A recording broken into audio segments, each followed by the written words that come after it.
On September 6, 2025, Mojokerto, East Java, a man named Suliswanto went out to cut grass. Just another day, gathering feed for his livestock. He walked along the quiet Passat kangaroo road with sickle in his hand, searching for fresh grass. But that morning, something felt different. As he reached a dense bush, he noticed small chunks of meat scattered on the ground. It wasn't animal meat. What he found were human body parts.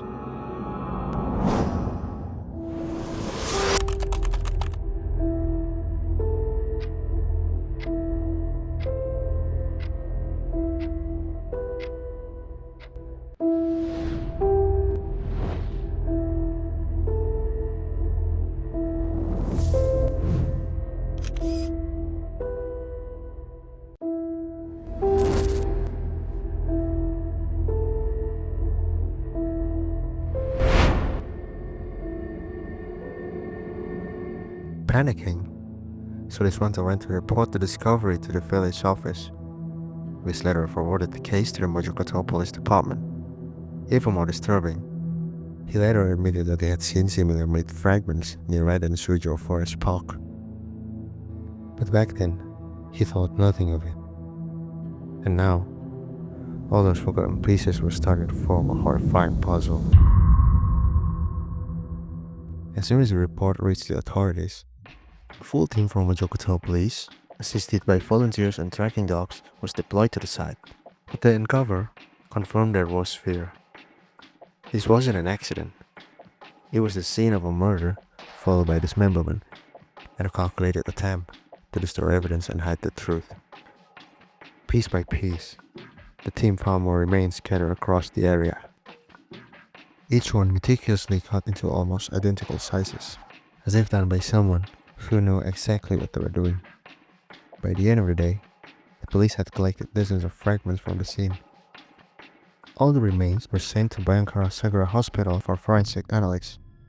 But what shocked investigators even more was that the hospital had already received hundreds of similar pieces from other nearby locations, all likely from the same victim. The forensic teams worked tirelessly, trying to identify who this victim was. Many samples were damaged, making identification nearly impossible. Then, finally, a breakthrough. A partial fingerprint enough to reveal a name. The victim was identified as Dhira Angelina Saraswati.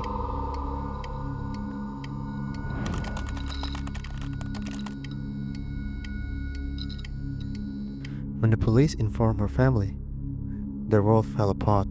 They couldn't believe what happened to their daughter. Her life was taken in such a cold and heartless way.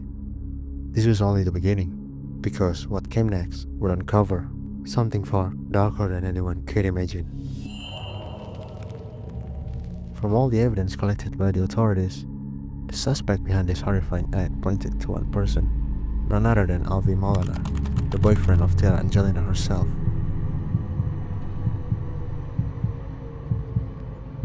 Alvi Maulana was born in Mojokerto, Indonesia, 2001. He was the eldest of 4 siblings and came from a humble family living in an egg-paying village, North Sumatra. His father worked various odd jobs to provide for the family, while his mother was a housewife. Alvi and Dhira lived together in the same boarding house without being officially married. In Indonesia, this is considered unusual as it goes against religious beliefs, cultural norms, and local tradition.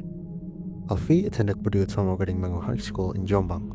During his high school years, he was known as a quiet and reserved student. Just like any other teenager who went to school, studied, and did his homework.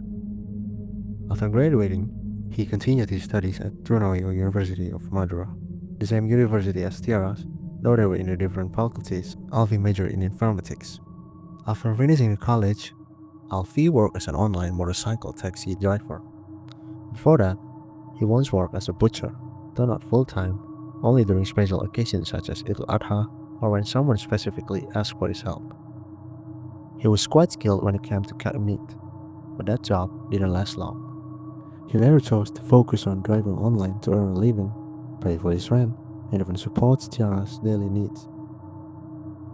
In a way, Alfie could be seen as a hard-working man, someone who took responsibility for his partner's welfare.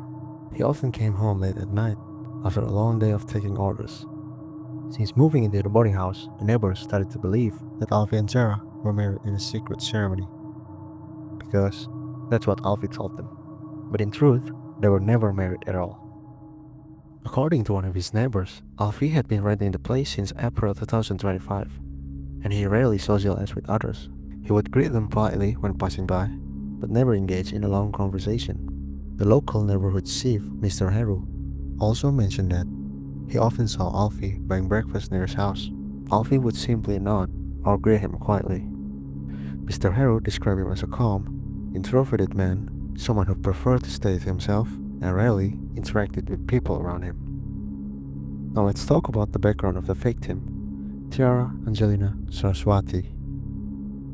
Dhira was born in Pacitan on August 12, 2000. In her family, Dhira was known as an independent and intelligent young woman. Her father sold sempol, a traditional street snack, to provide for the family and to support Dhira's education.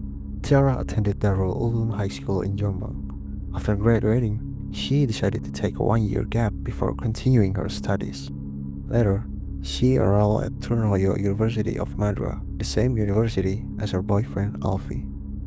Dhira studied in management and she managed to complete her degree in just 3.5 years, earning the title of cum laude.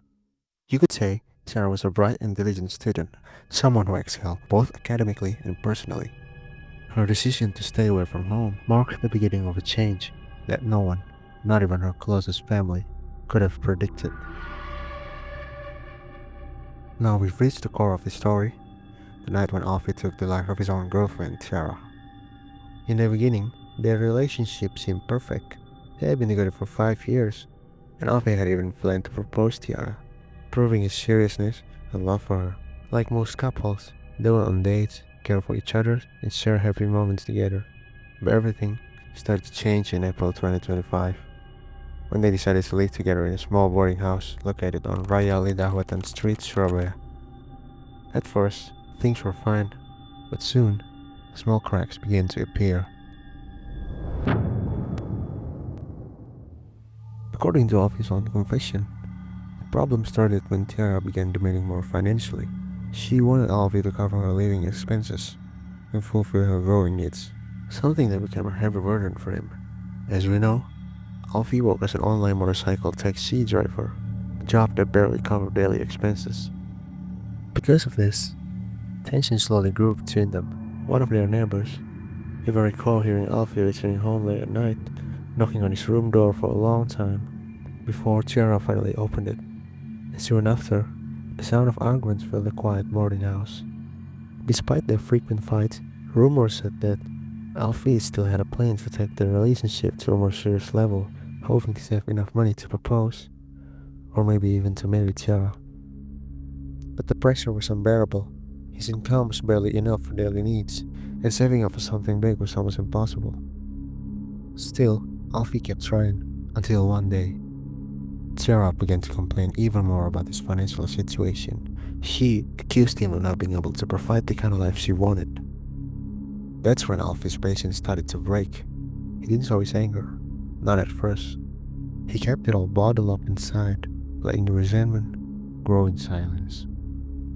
Around 8:30 p.m. local time, that night, Alfie planned to pick up his younger sister at the Juanda airport and then drive her to an Islamic boarding school in Jombang. Before leaving, Alfie had already told Dhira about his plans. The trip from the airport to his sister's school usually takes about 2 to 3 hours, and after dropping off his sister, Alfie still had to drive all the way back to his boarding house in Surabaya. He finally arrived at home around midnight. The day had already turned to August 31st, 2025, but when he reached the door of his room, it was locked. From the inside, Dhira had intentionally locked him out. Alfie tried to reach out to her. He sent messages to his phone, hoping she would open the door, but instead, Dhira ignored him for nearly an hour. After about an hour of waiting, around 2 a.m., Dhira finally opened the door. She looked at him and said, You should be ashamed of yourself. Then she went to her room, leaving Alfie standing there, humiliated and angry. At that moment, something inside Alfie snapped. All the frustration he had been holding in, the anger, the disappointment, and the feeling of being disrespected, everything boiled over that night.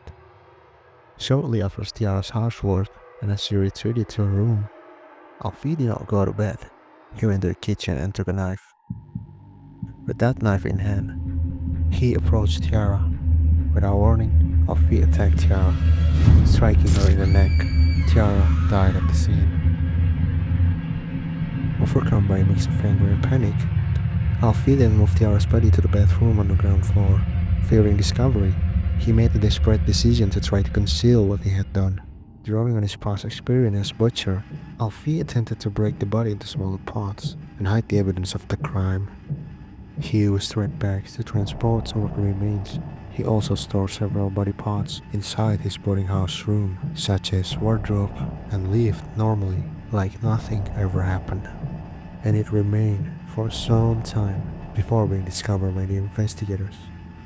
In the early hours of the morning, around 4 a.m., Alfie left the boarding house and traveled to a rural area in Mojokerto.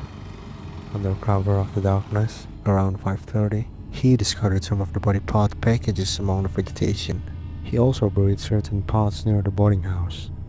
In total, the human remains were scattered across several locations. The case shocked neighbors and the wider community. Authorities said they found a total of 247 body parts. Now let's head back when the police were at the house of Tiara's family. Tiara's mother revealed that Tiara had been in a relationship with Alvi Maulana, a young man that the family already knew, as Alvi and Tiara's parents had met before. With this information, the police quickly listed Alfie as the primary suspect. On Sunday, September 7, 2025, around 1 a.m., law enforcement, accompanied by the local neighborhood sheriff, arrived at Alfie's boarding house to make the arrest. They forcibly entered Alfie's room. To their surprise, Alfie appeared calm and unaffected, as if nothing had happened on that fateful night of August 31st. Once Alfie was secured, the police conducted a thorough search of his room.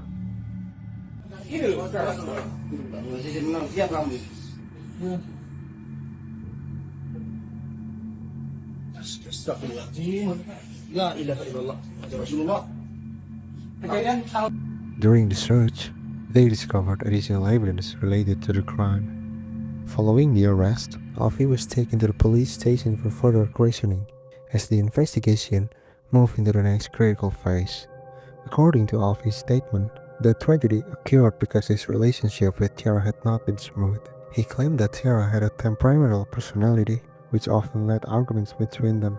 Additionally, he mentioned the financial pressures he faced in trying to meet her demands. These factors, he said, caused his frustration to build up over time. His explanation shocked many, as arguments and challenges are a common part of any romantic relationship and could never justify such extreme action.